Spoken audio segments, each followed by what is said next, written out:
कथा प्रवाह शिवानंद महाराज शास्त्रीजी। अरे जुना काळ आठवा। आज पुरुष मंडळी एक विनंती माझी हात जोडून इथून कोपरापासून तुम्हा सगळ्याला, या मंडपात आलेले तुम्ही सगळेजण, मला माहिती, मला गॅरंटी आहे की कदाचित तुमच्या घरामध्ये असं कधी होत नसेल, पण जर कोणाच्या घरामध्ये चुकून घरात जर मांसाहार शिजत असेल, मांस जर घरात शिजत असेल, तर घरामध्ये सुख प्राप्त होईल ही कल्पना सुद्धा डोक्यातून काढून टाका तुम्ही। ज्या घरात मांस शिजत न सज्जन हो, त्या घरामध्ये कधी लक्ष्मी नांदू शकत नाही। तुम्हाला जर जिभेचे चोचले पुरवायचेच असतील तर तुम्ही बाहेर जाऊन काय करा,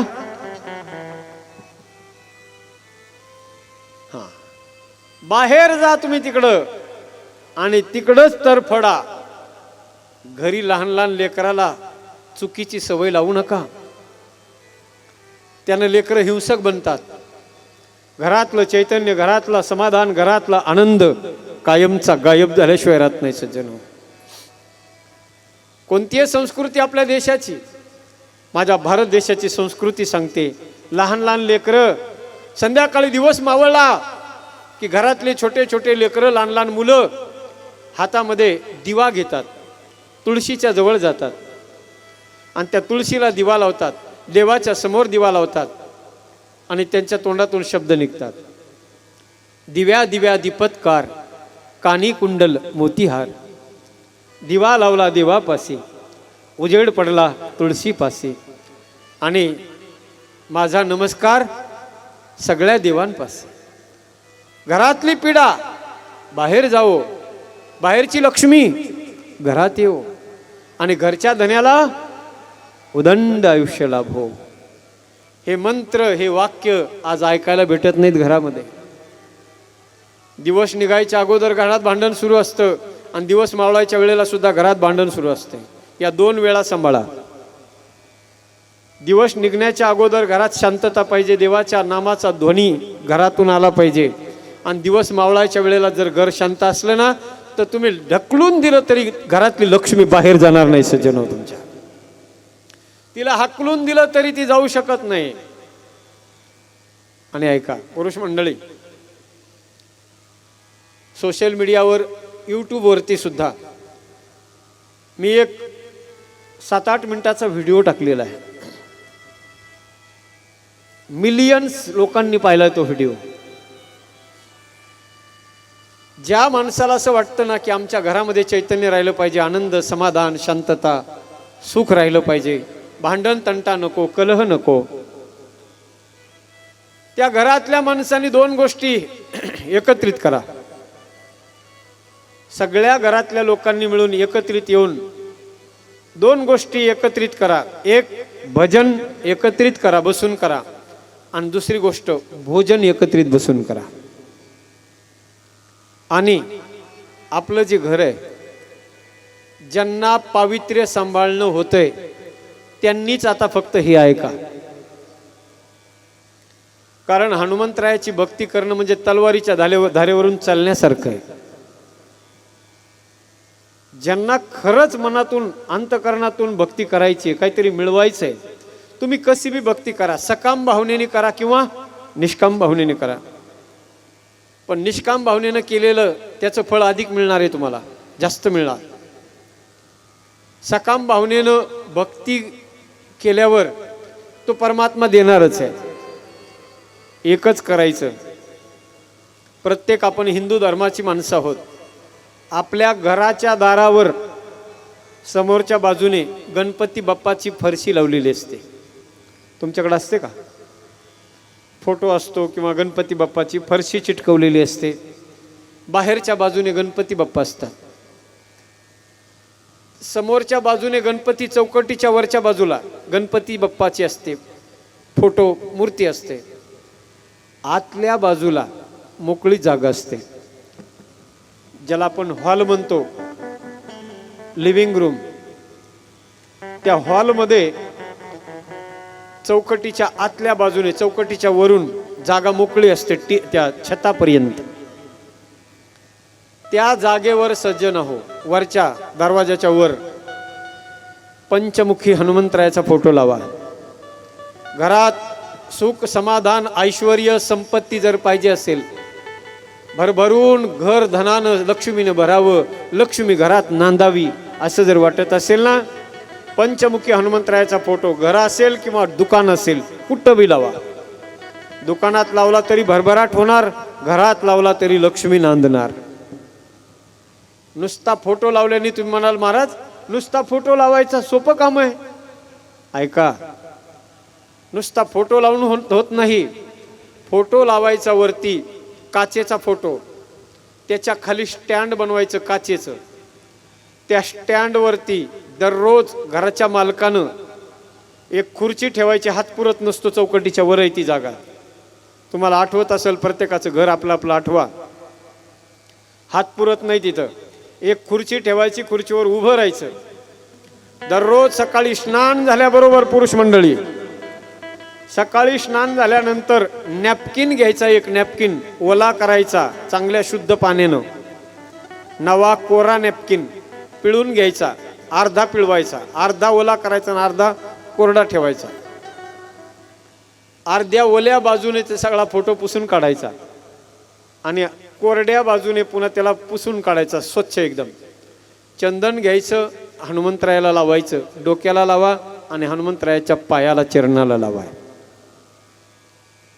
आणि त्याच्यानंतर हनुमंतरायाच्या त्या पायावर फोटोच्या तिथे फुलं वाहा, एक छोटासा दीपक दिवा लावा.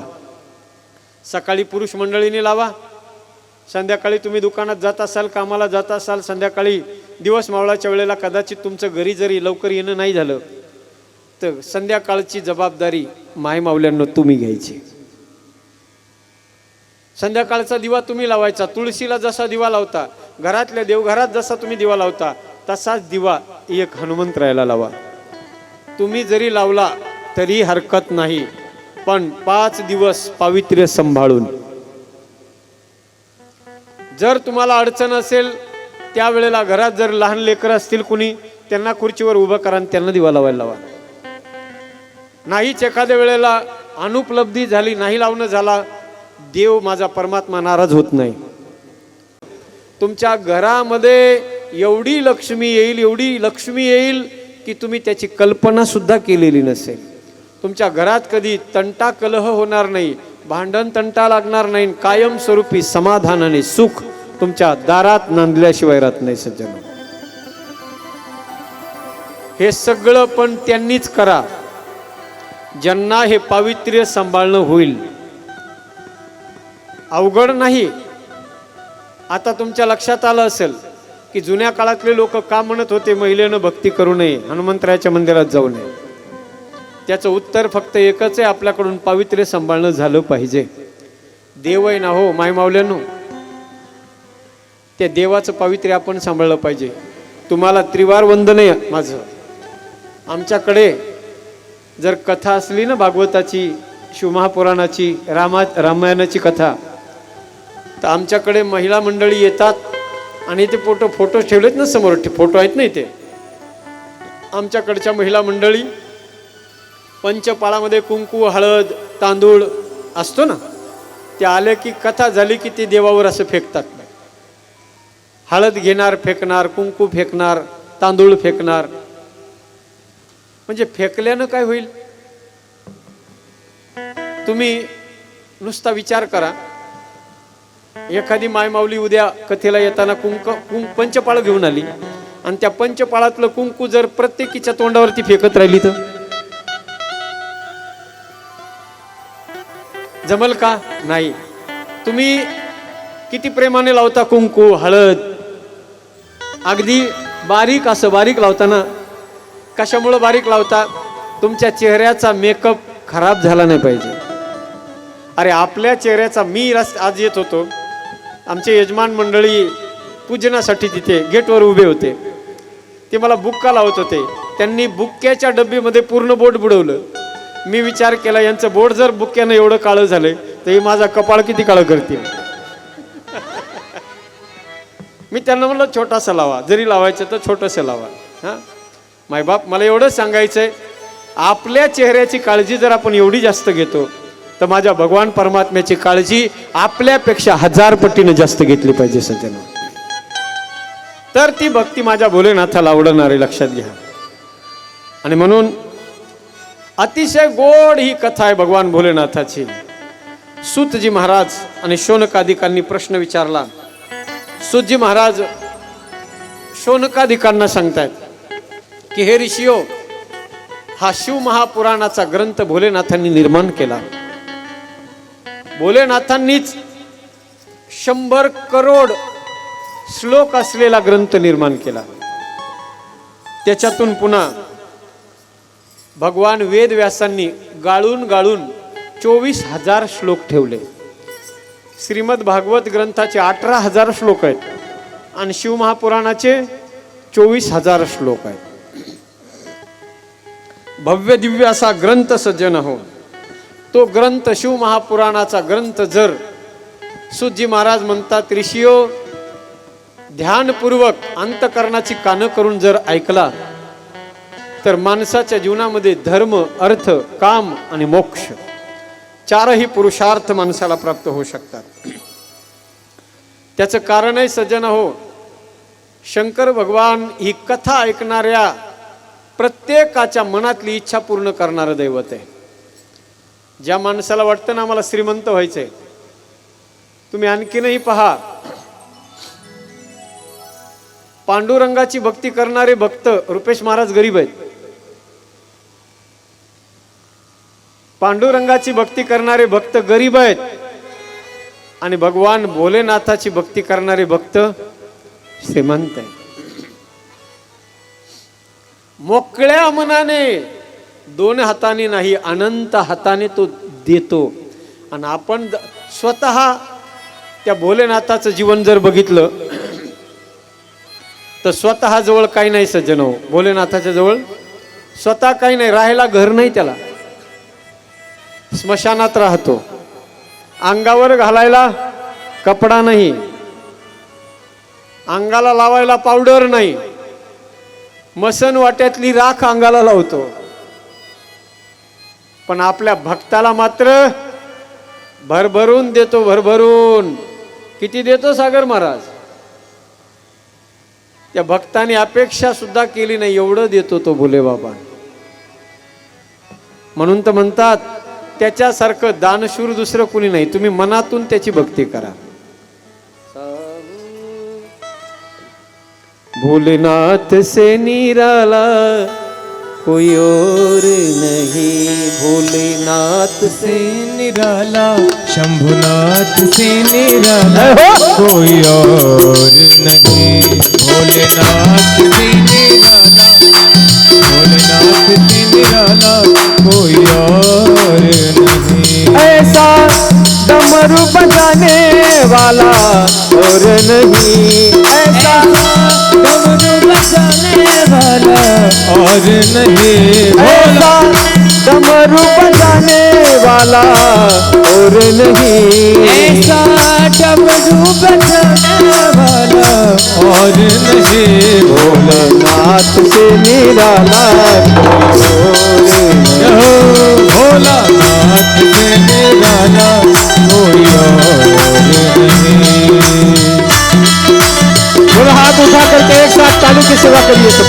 हरि बोल.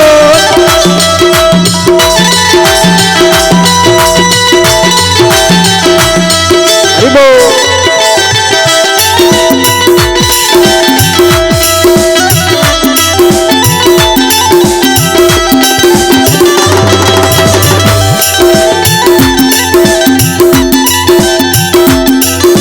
शिव का डमरू डम डम बोले, अगम निगम के भेद ये खोले. शिव का डमरू डम डम बोले, अगम निगम के भेद ये खोले, अगम निगम के बोले खोले, अगम निगम के भेद ये खोले. ऐसा डमरू बजाने वाला, डमरू बजाने वाला और नहीं, भोलेनाथ से निराला कोई और नहीं, भोलेनाथ से निराला गौरी नाथ से निराला कोई और नहीं।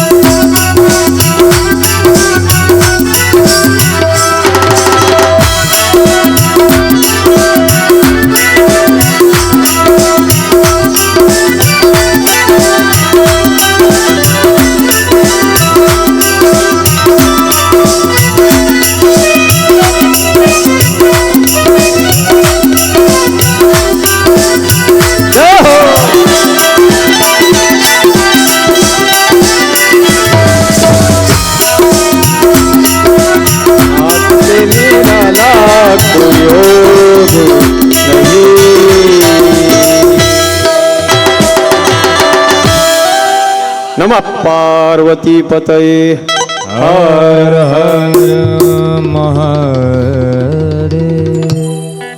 सूतजी महाराज शौनकादी ऋषीला सांगतात, ऋषियो, वृत्रासूर नावाचा राक्षस होता. वृत्रासूर त्यानं एवढं तप केलं, आपल्या शरीराचे एक एक अंग कापून टाकायचं आणि महादेवाच्या पिंडीवर अर्पण करायचं. रोज सगळं शरीरातला एक एक पार्ट कापायचा, तोडायचा आपल्याच हाताने, महादेवाच्या पिंडीवर अर्पण करायचा. तलवार घेतली उजव्या हातात आणि मस्तक कापून आता आपल्या हातात भोलेनाथाच्या पिंडीवर अर्पण करणार. तेवढ्यात परमात्मा प्रगट झाले. सज्जन, ब्रह्मदेव प्रगट झाले. ब्रह्मदेवानं विचारलं, बोल भक्ता, काय पाहिजे सांग.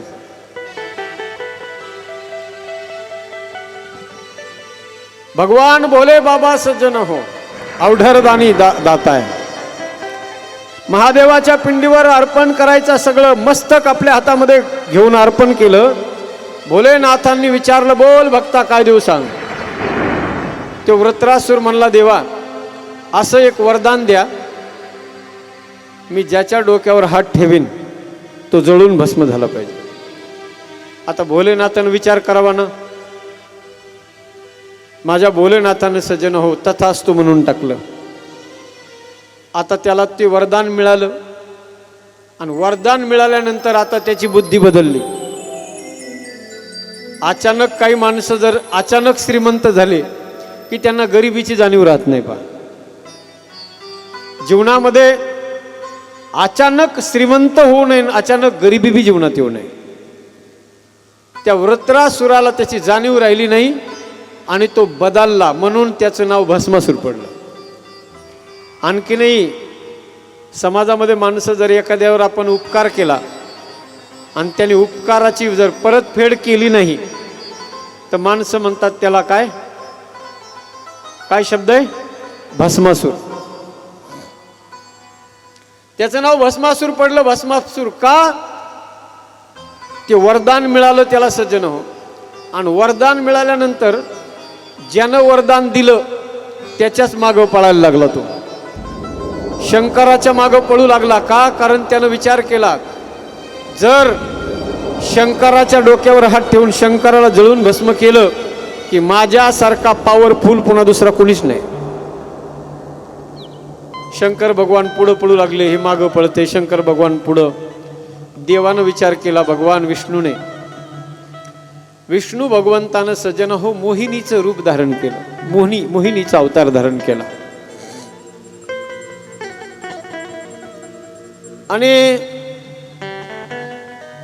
त्याला विचारलं, कुठं पळतोयस तू म्हणे. तो म्हणू लागला, शंकराला भस्म करायचंय. मला शंकराने वरदान दिलंय, तू ज्याच्या डोक्यावर हात ठेवशील तो जळून भस्म होईल म्हणून. त्यावेळेला सज्जन हो त्या भगवान विष्णूने त्याला सांगितलं, अरे वेड्या, कुणी काही जरी म्हणलं तर त्याचं ऐकायचं नसतं.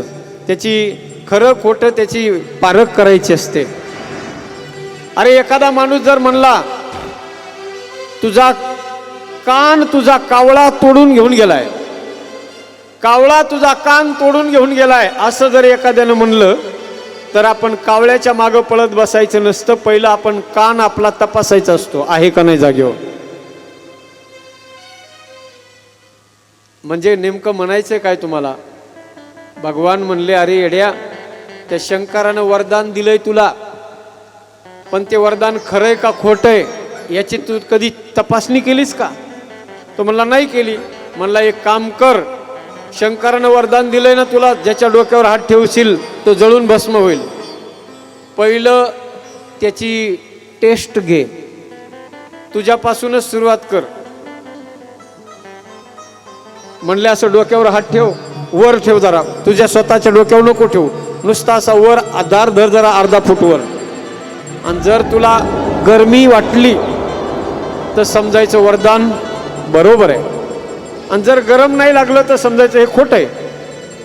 त्यानं जसा असा वर हात धरला, त्या मोहिनीनं येऊन सज्जन होत ते वरून हात त्याचा दाबला. जसा हात दाबला तसा तो भस्मासूर जळून भस्म.